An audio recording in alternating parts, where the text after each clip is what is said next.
Donc, le théorème de Pythagore. Donc, quel est l'énoncé du théorème de Pythagore, donc, qui est vu en quatrième. Donc, dans un triangle rectangle, le carré de l'hypoténuse est égal à la somme des carrés des deux autres côtés. Donc, un triangle rectangle, c'est un triangle dans lequel il y a un des angles qui est un angle droit. Un triangle, c'est une figure à trois côtés. Et donc, l'hypoténuse est le côté qui est opposé à l'angle droit, c'est-à-dire le plus grand côté du triangle. Et donc, si on regarde par exemple la formule que l'on déduit du théorème de Pythagore, ben, on prend l'hypoténuse, c'est-à-dire la longueur BC, on met au carré, et ça va être égal à les deux autres côtés additionnés et chacun mis au carré. Et ça va permettre le théorème de Pythagore de généralement calculer des longueurs. Quand on connaît une des longueurs, enfin deux des longueurs, on peut trouver la troisième longueur. Donc par exemple, là on a un exemple d'application, donc soit EFG, un triangle rectangle en F, tel que EF égale 7,2 cm et GF égale 4,8 cm. Calculer EG, donc on nous demande de calculer la longueur EG. Valeur exacte et valeur approchée au centième de centimètre si nécessaire. Donc il faudra aller au centième de centimètre, c'est-à-dire deux chiffres après la virgule, en arrondissant si jamais c'est nécessaire.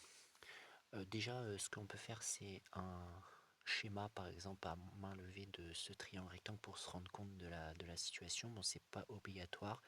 Donc, il est rectangle en F. Donc, du coup, je fais le point F au niveau de l'angle droit. Il s'appelle EFG. Et on nous a dit que EF était égal à 7,2 cm. Donc, ici, je mets 7,2 cm. Et GF est égal à 4,8 cm. Et donc nous on veut trouver EG. Et donc du coup nous on veut trouver l'hypoténuse. Donc normalement ce que l'on dit c'est dans le triangle. Donc on doit préciser que le triangle est rectangle dans le triangle EFG. Rectangle en, donc en F, virgule, d'après le théorème de Pythagore,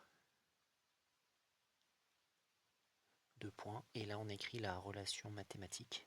Donc EG au carré, l'hypoténuse au carré est égal à EF au carré plus FG au carré. Donc déjà une écriture littérale de la relation du théorème de Pythagore. Ensuite on passe à la ligne, on remplace par les valeurs. EG au carré égale, on remplace EF, c'est-à-dire 7,2 au carré, plus FG, c'est-à-dire 4,8 au carré. Voilà. Ensuite, on repasse à la ligne EG au carré égale, et donc maintenant, on fait le calcul de 7,2 au carré, donc 7,2 au carré, donc 51,84 plus, ensuite on prend la calculatrice, 4,8 au carré, ça nous fait 23,04. Bon, le carré, quand on fait le carré d'un nombre, c'est qu'on le multiplie par lui-même, hein. Donc ensuite on continue, on réécrit EG carré et on fait l'addition pour connaître la valeur de EG carré. Donc on additionne 51,84 plus 23,04 et on trouve visiblement 74,88. Donc c'est important de mettre exactement la valeur qui est déterminée. Ensuite, alors comment on trouve EG? Eh bien on applique ce qu'on appelle la racine. La racine d'un nombre, c'est un autre nombre qui, si on le mettait au carré, redonnerait ce nombre. Donc ici, étant donné qu'on a le carré de EG, bah, nous on veut le nombre qui au carré va donner EG au carré, c'est-à-dire EG. Et donc du coup, on enlève le carré sur EG et on applique une racine sur 74,88. Voilà. Et maintenant, grâce à la calculatrice, on va essayer de voir ce que cela donne. Et donc là, on trouve donc un nombre avec visiblement plein de chiffres après la virgule. Si on fait 74,88 et qu'on applique une racine dessus, oui, un nombre avec plein de chiffres après la virgule. Donc la valeur exacte, ça va être cette valeur qu'on a trouvée avant, parce qu'ici nous demandait la valeur exacte. Donc la valeur exacte, c'est racine de 74,88 en centimètres.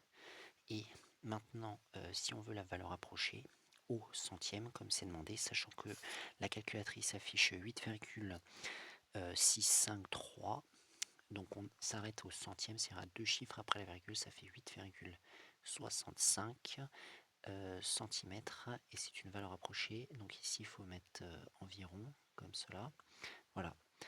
Et parce que bon, après le 5, il y avait un 3, donc quand on a un nombre en dessous de 5, après le nombre où on veut arrondir, après le chiffre où on va arrondir, on arrondit en dessous, ça fait 8,65 cm. Et donc on a répondu à la question, on a déterminé EG, l'hypoténuse de ce triangle rectangle. Maintenant, deuxième exemple, soit HIJ, un triangle, un rectangle en I, tel que HJ égale 15 cm et IJ égale 2 cm, calculer IH, valeur exacte et valeur arrondie au millimètre, si nécessaire. Donc du coup, on peut s'imaginer le triangle en question en faisant un petit schéma à main levée, c'est pas obligatoire. Il est rectangle en I, donc je mets I sur le sommet de l'angle droit, H, J. Je mets les longueurs qu'ils nous ont données, donc ils nous donnent HJ qui est l'hypoténuse, qui est le côté opposé de l'angle droit, qui est égal à 15 cm. Ils nous donnent IJ qui est égal à 12 cm. Et donc on voit qu'il va falloir qu'on applique le théorème de Pythagore. Donc pareil, on doit redire que le triangle est rectangle, on dit dans le triangle. On dit dans quel triangle on travaille. Dans le triangle HIJ, un rectangle en donc c'est rectangle en I d'après le théorème de Pythagore. Deux points. On écrit la relation du théorème de Pythagore en écriture littérale. On prend l'hypoténuse, on le met au carré, qui va être égal à la somme des deux autres côtés, chacun mis au carré. Donc HI au carré est égal à HI au carré plus IJ au carré. Deuxième étape, on recrit, mais on remplace par les valeurs. Donc HJ, c'est égal à 15 cm, donc 15 au carré est égal à HI, on ne connaît pas, donc quand on ne connaît pas, on ne remplace pas, on laisse la valeur, c'est notre inconnu, plus IJ, 12 cm, donc 12 au carré. On passe à la ligne, on calcule, 15 au carré, ça donne, d'après mes connaissances, 225, égale HI au carré, plus 12 au carré, ça donne 144. Maintenant, on va en fait résoudre une petite équation parce qu'il faut qu'on isole HI au carré. Donc pour isoler HI au carré, on va soustraire des deux côtés par 144. C'est le principe de résolution des équations. On soustrait les deux côtés par 144. Du coup, 144 s'enlève sur la droite et il apparaît sur la gauche. On obtient 225 moins 144 puisque j'ai soustrait par 144 à gauche et à droite également. Et donc 144 c'est enlevé à droite et à droite il ne reste plus que HI au carré. Ce qui va nous donner que HI au carré, donc là je mets HI au départ, égale eh bien, cette soustraction. C'est-à-dire que là, si on fait la soustraction de 225 par 144, donc déjà 225 on retire 100, ça fait 125. Donc je pense, oui, donc 125 et après il faut encore retirer 44. Donc si je retire à 125 40, 125 40 ça fait 85 et 85 je retire 4 ça fait 81, donc on obtient 81. Et maintenant on applique la racine comme avant pour trouver HI, pour retirer le carré, donc on retire le carré et on met une racine de l'autre côté. Ça fait HI est égal à racine de 81. c'est calculable, c'est parce que 81 est un carré parfait, et donc on va réussir à avoir une valeur exacte sans l'écriture racine, puisque ça donne 9, puisque 9 au carré donne 81, donc la racine de 81 est égale à 9. Ça fait 9 cm.